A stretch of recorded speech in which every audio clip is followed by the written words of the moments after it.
Good morning all of you. I am Adarsh of class 8. Today representing my model of small detector sensor here. This is my model.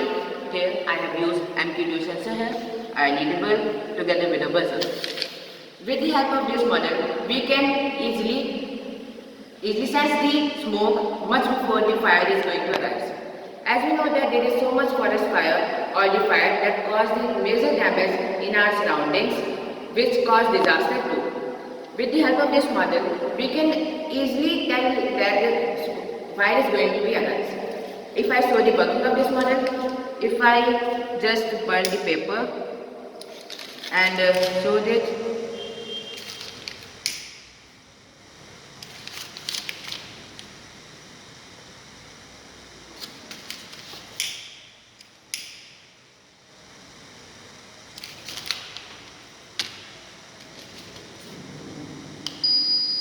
the smoke means the sensor senses the and the buzzer start beeping.